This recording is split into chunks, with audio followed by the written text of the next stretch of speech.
Greeting, it's Stasia Bliss. Welcome back to my channel.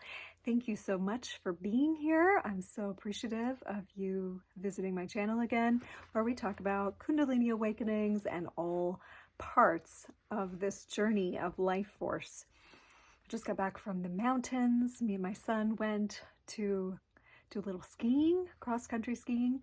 It's been a minute, but it was a beautiful day. Beautiful sunshiny day, and yeah, it's just so good to get some sun on the face with spring returning, just feeling that fire element mixed with the water of the snow, and it's just so energizing. So I'm bringing some of that to you. I wanted to talk a little bit about cardology today, or cards of destiny. I did a video about Kundalini and divination a little while ago. I'll post a link to that maybe down below, or I'll tag it here. Divination is a way to read the life stream, right? So Kundalini is the life force. And if we had all of our senses and capacity of, if we had all our sense capacities really turned on and we were able to see interdimensionally the way things really are, we would be able to see the lines that move between. We would be able to see the life currents. And in fact, in some plant medicine journeys in the past, I've been afforded that vision and seeing the life force energy moving in the body, and how when we touch the body in a certain way or we breathe in a certain way, that affects the life stream and the life force and can affect healing. And so that was a really profound, awesome moment for me.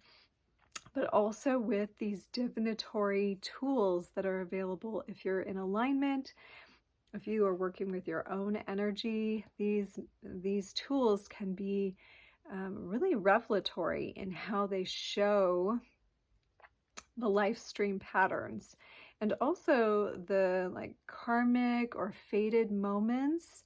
And cardology is really awesome. I'm just about to do a free class on that if you're watching this video right after it came out on March 28th of 2024. It will be just a free introductory to all of the amazing things about cardology using the regular playing cards, but it's basically a combination of astrology, numerology, and tarot all together, and it's one of the oldest divinatory tools known to man. So I'm excited to share a little bit about that. If that's something that interests you at all, go to the registration link below and get registered.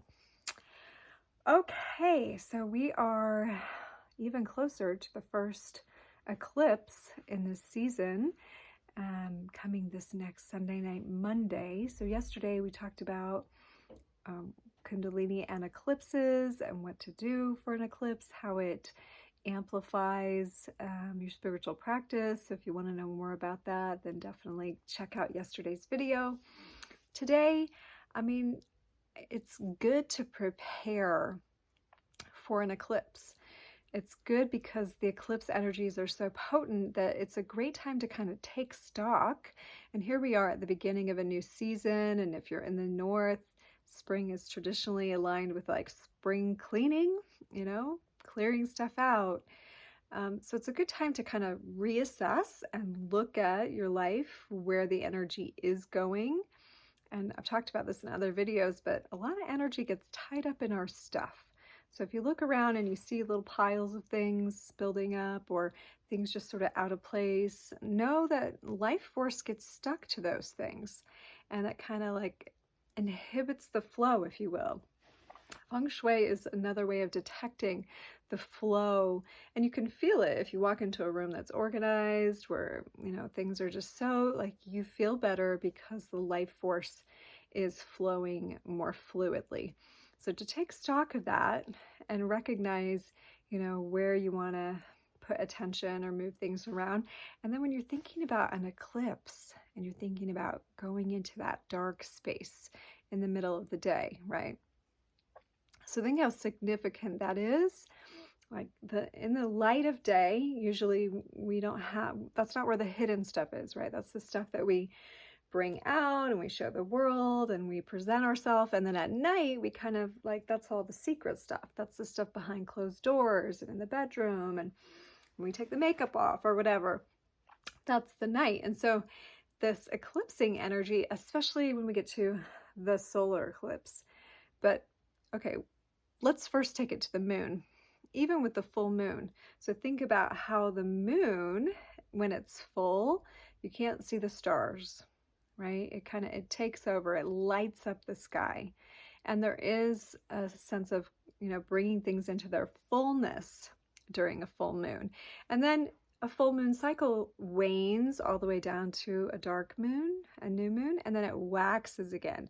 So this is a whole cycle of completion, expressing the fullness of something, and then like shedding back down, finding the new seed, intentionalizing that, and building. So it's this whole cycle, right?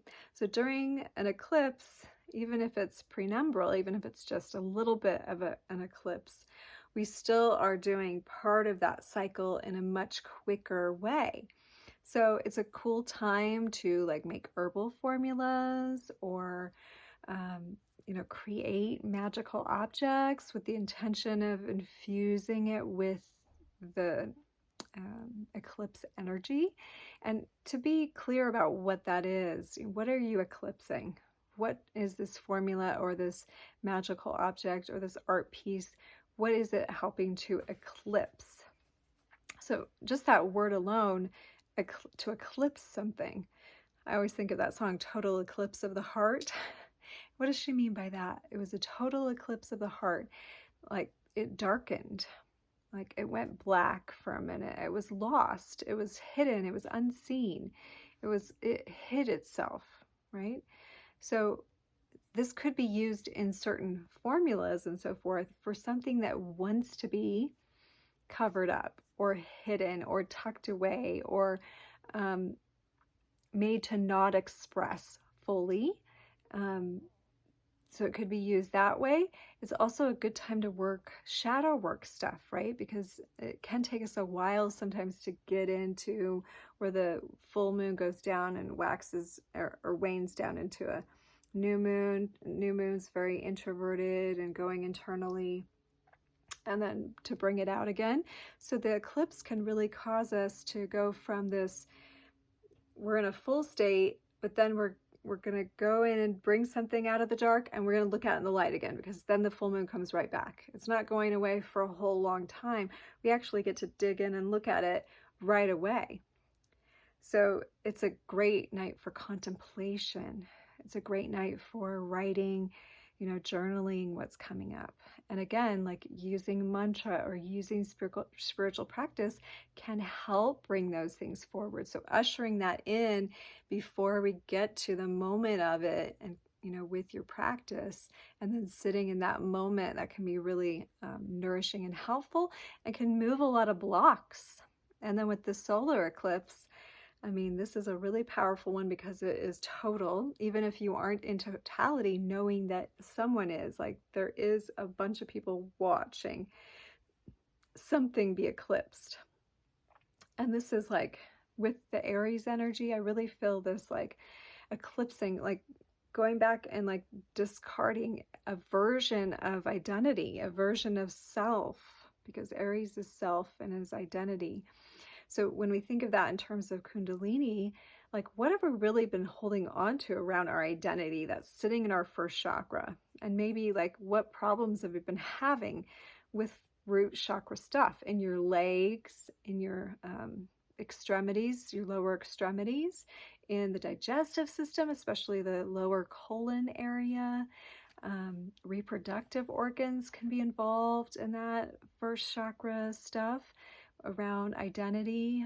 The navel though, because with the fire element of Aries. So what is ready to be, looked at and also like transformed, because that eclipse is going to be really quickly a death cycle, a death of an old and a rebirth. So to look at those things, what am I been working on in my body? Like I can think for me personally, I have this like weird something on one of my ankles. I've had like 2 major poisonous spider bites in my life, and some really weird other like outbreaks from like one time I had an allergic reaction to a bandage.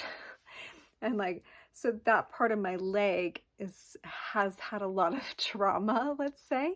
And I still have this one little weird spot that I've started to put attention on again. So for me, this eclipse can be like a healing of that.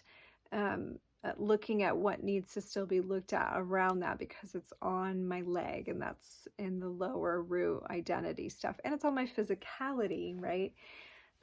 Which is how we identify ourselves. And then when we eclipse the sun, let's look at the sun and the moon for a moment, and I won't make this video too long, but the moon is our emotional self, okay? And the sun is like our dynamic self. So the moon, remember, that's a feminine or introverted, like really internalized place. And then the sun is, you know, what we show on the outside.